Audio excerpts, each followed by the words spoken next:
Hello everybody, welcome back once again to the Triangle Strategy Walkthrough. I don't really want to start this out. So I'm actually gonna, this is gonna be the beginning of my new game plus. So I did beat it on hard mode there, and actually, did every battle having no casualties, and so I got the, what was it, like Immortal Plume or something like that. So I'm curious what that is gonna be. I feel like I could guess, but let's start this up. Begin the game using cleared save data. New game plus, yes. And obviously we're gonna want to play hard again because God, that was amazing. It was so fun. Very challenging, but man, it feels good when you can, do an entire battle. On the faraway continent of Norzelia, three mighty powers reigned. The Kingdom of Glenbrook, through which runs the mighty Norzelia River, bringing flourishing trade. The Grand Duchy of Esfrost, a land of ice and snow beneath which slumbers rich veins of iron. And in the desert, the holy state of Hyzant, home to the lake from which is harvested the salt essential to life. With each nation controlling one vital resource, conflict between these three powers was all too common. Minor disputes and skirmishes gave rise to fierce battles, and before long, the realm was engulfed in a bloody conflict that would rage on for years. Many died in what came to be known as the Salt Iron War. Brought to their limits and facing their mutual demise, the three powers at last negotiated a truce. The Norzelia Consortium is formed, a neutral organization that oversees fair trade of iron and salt. Finally, peace came to the realm. 30 years pass. Now, a new bond is set to be formed between the Grand Duchy of Esfrost and House Wolffort of Glenbrook, whose power in the kingdom is second only to that of the royal family itself.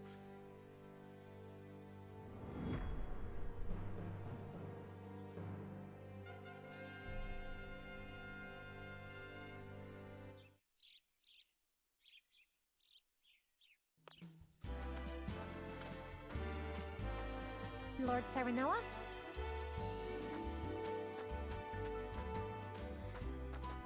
Good morning. Congratulations, my lord. The future of Wolffort is looking brighter than ever. Today's the day, is it not? We're all ready for the big moment. Thank you, everyone. Young Master, Lord Serenoa. So, you were here after all.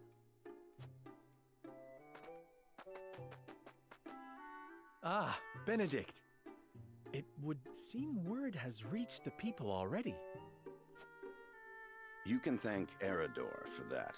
He couldn't refrain from blabbing the news to anyone who would listen. I'll have a talk with him after. This is a momentous day, not merely for our domain, but for all of Glenbrook. I do not think it possible to keep it a secret. This is well and true, my lord, but you must consider your betrothed's lineage. I'm well aware of the situation, Benedict. I cannot say for sure what repercussions this may have. What I do know is that the people rejoice for us and harbor hope for the future.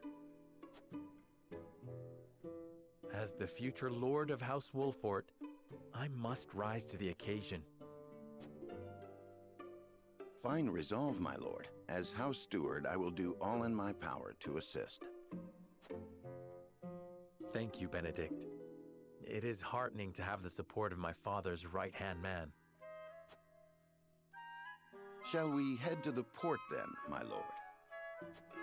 So soon? I had thought we would have more time. The river's waters have risen with the heavy rainfall earlier this week. And given the wind, I think it likely that Esfrost's ship will arrive ahead of schedule. You never cease to amaze. Very well then, let us be on our way.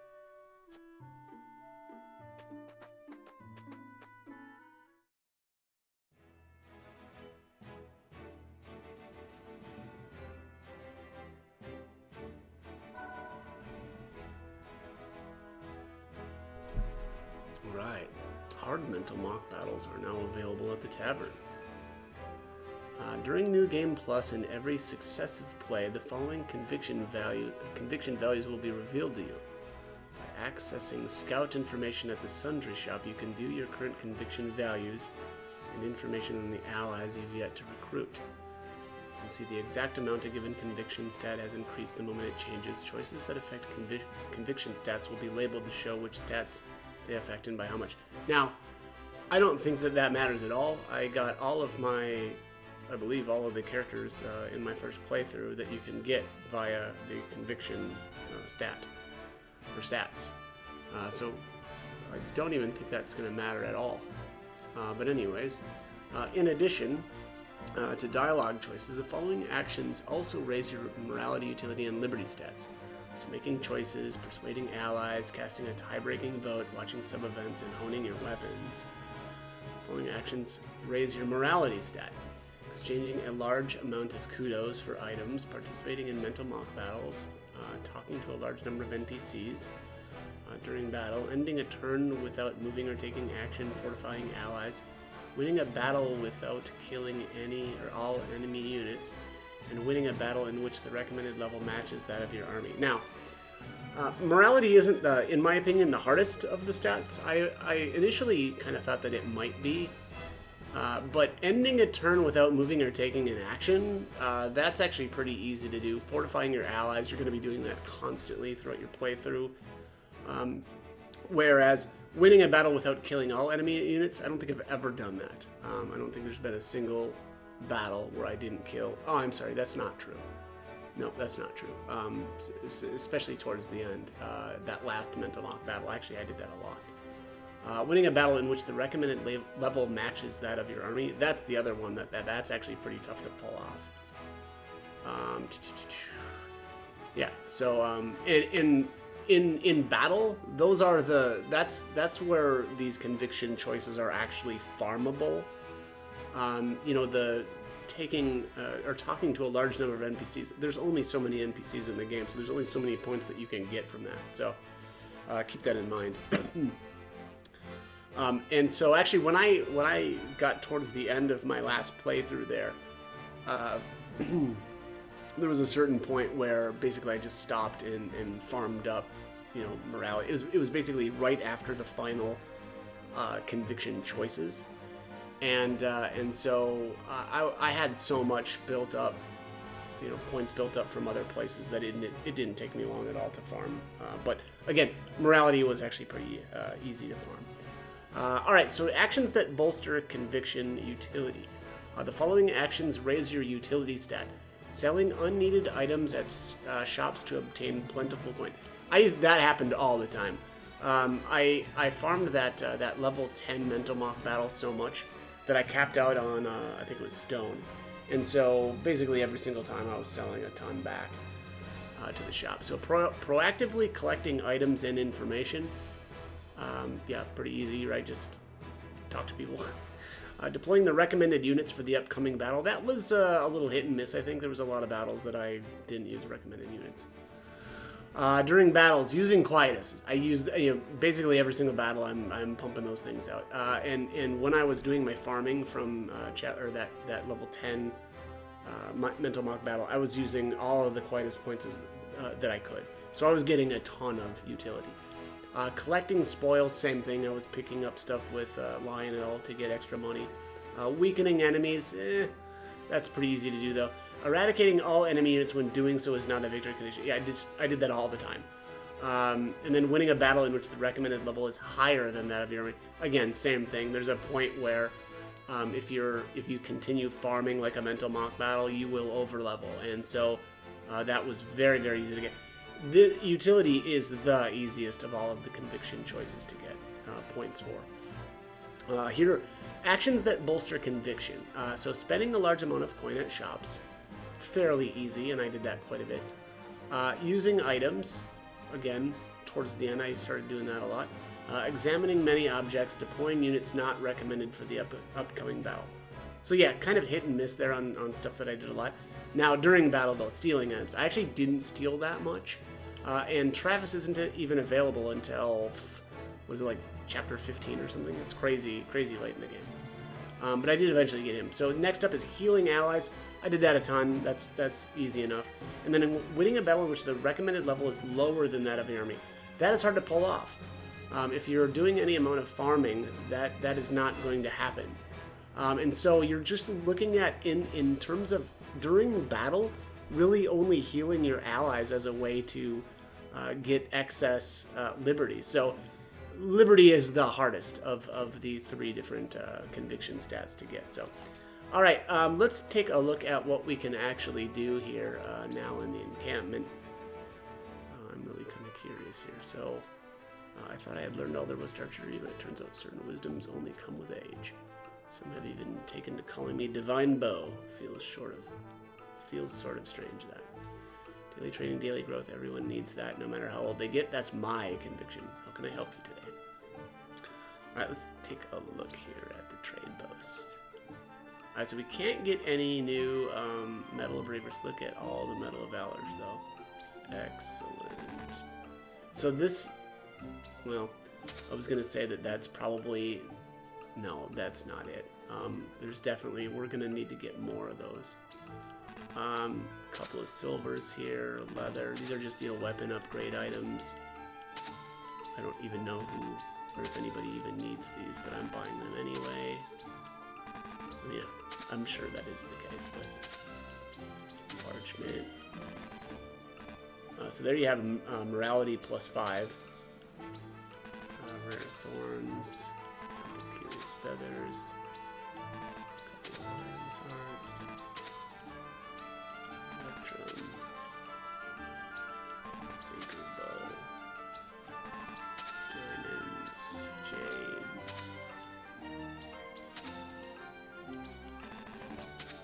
Yeah, that actually might be. That might be all of the items that you need to fully upgrade everyone's weapon to rank 3. That'd be my guess. And then it looks like nothing new beyond that. Yeah, 1, 2... Yeah, I mean, that's definitely not enough promotion items for everybody. That's pretty obvious. Oh, wait. I thought there was a scout option. I thought he said that. Trade post. Oops. Yeah, I thought it said that you talked to him for the scout report or whatever. Or is that somewhere else? War Chronicle? No.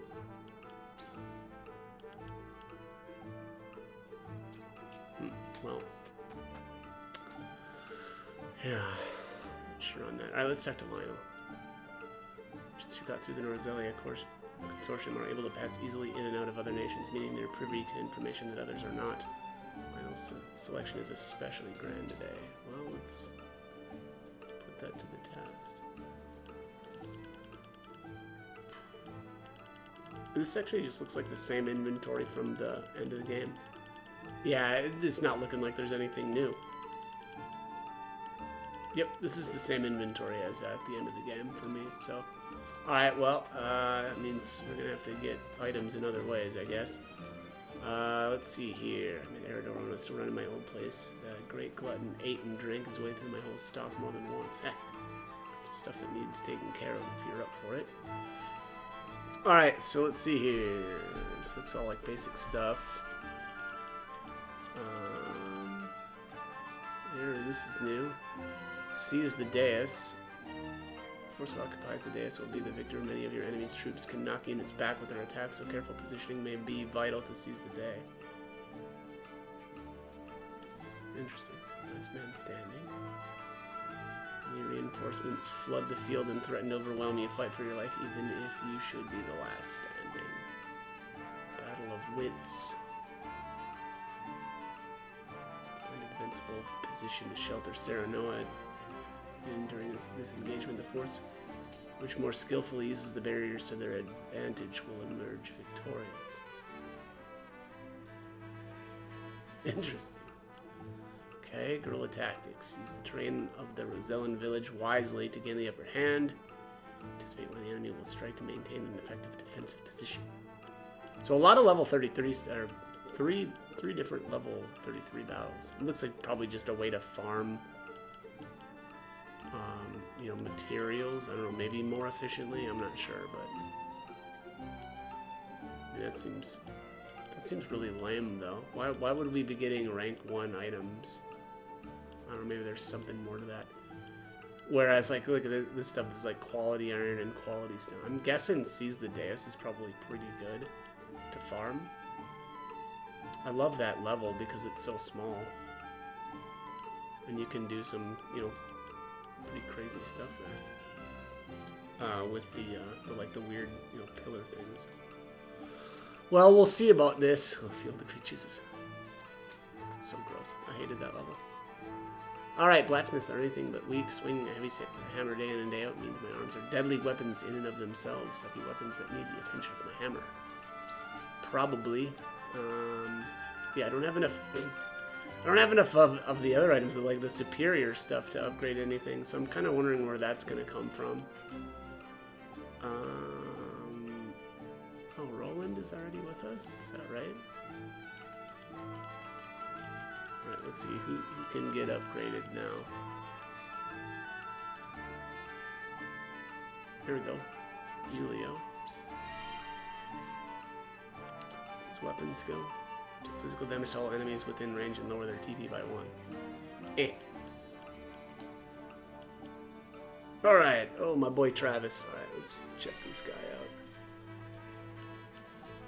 I never did get to look at this different stuff. Oh, raise and increase fire resistance by 50%. That's kind of nuts. And then, okay, here's heavy smash. So I know in my playthrough I was talking about what's his name, Quahog, and his ability to move characters around. And it says like when their ability gets suspended when you move them around. But I don't know if that means that cancels it. So I'm kind of curious about that. Charge forward, then deal physical damage to all enemies within range. Yeah. I mean, I don't know. I don't know how useful that's going to be. I usually just steal with Travis, so. Alright, who's up next? Yeah, should I make sure that everybody, or I've got enough items for everybody? I mean, it kind of looks like I probably do. Jade. Lion's Heart. So, yeah, I'm sure I've got enough, right? Probably don't need to worry about it. Alright, what'd she get? Oh yeah, send an ally flying to any location within 5 squares and raise their physical defense and magic defense for 3 turns. That's kind of cool. It like bails your friends out. Any location within 5 squares. Yeah, that's kind of cool. Alright, Hammer of Creation. Increase duration of Slumber Strike by 1 turn. That's pretty cool. That's probably gonna be his best upgrade. Yeah, and then there's the turret thing. Automatically attacks enemies within range. Alright. Well, service. For 1 turn, deal lightning type magic damage to all enemies and have a chance to paralyze them for 1 turn. Jesus. Cast for 1 turn. Oh, okay, so that's a charge thing too. Eesh. I generally don't like skills like that you're charging, but who knows? Maybe that'll end up being good. Lionel. What's Lionel get? Throw your money at enemies. Yeah, no thanks. To deal physical damage and tempt them for 1 turn. And it costs 5,000. Yeah. I mean, maybe once, you know, we've bought everything and, you know, everybody has fully upgraded whatever, then that's probably worth it, but... Aroma.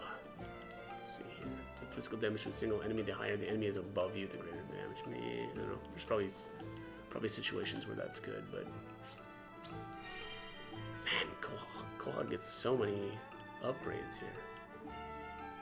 Increase speed by 3? Jesus, this guy's nuts. Revert positions, HP, TP, and status changes of all enemies and allies to their states from the caster's previous turn. Oh yeah, that's the time rewind thing. That's probably good, like if you screw something up, right? Okay, I wonder if you can keep doing that, because if it reverts everybody's HP TP, stats choose all enemies. Oh, it doesn't revert their. But does it revert their positions? Yeah, position. Jesus, that's what it says. It starts with that. Positions. I mean this just rolls everything back a turn. It seems like you could just keep using that then. Okay, that seems nuts. Oh man, no wonder why she was so bad. I didn't even have the rank 2 upgrade for her. She's... Alright, what's this one? Speed by 1. Yeah, we're getting that. Movement or jump.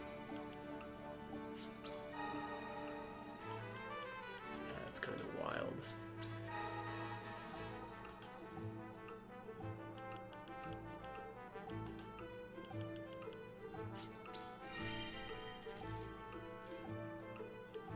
Alright, let's see here. Target HP 7. Use all TP to deal non-elemental magic to all enemies whose current HP ends with a 7. The more TP consumed, the stronger the attack. Okay, interesting. Okay, that seems, yeah. Increases damage. Okay, so this is just a damage increase of all of his, or its abilities. Yeah, that's interesting. I think I'll keep going here. Alright, let's see, what does Giovanna get? I haven't been able to look at this stuff. Increase the range of rock toss, but that skill's terrible. Increase the damage dealt by rock toss. Okay. Yeah, I don't know. Again, I may have a bad, or Giovanna, I might have an unfavorable opinion of her because I never had her weapon upgraded. So like Rock Toss was doing basically nothing at the end of the game. And then, all right, so deal Gaia's Roar. Deal non-elemental magic damage to all enemies in a cross shape with you at its center. Oh, that sounds kind of cool. Yeah, interesting. Okay, well, oh, one's got an upgrade. What? No. Well, I really should upgrade some of this stuff here. I'm gonna decrease the TP cost of double for us because I use that way more often. Okay, well, let me just... I feel like I'm already... got 20 minutes in. Jeez. Well...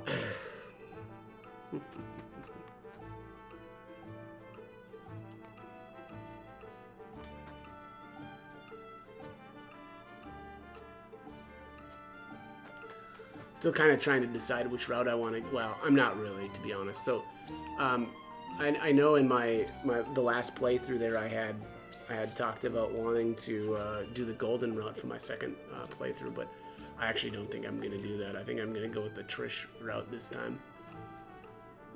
Business has tried to a trickle since the war. So, yeah, okay, we don't need to talk to you. We don't need to talk to you.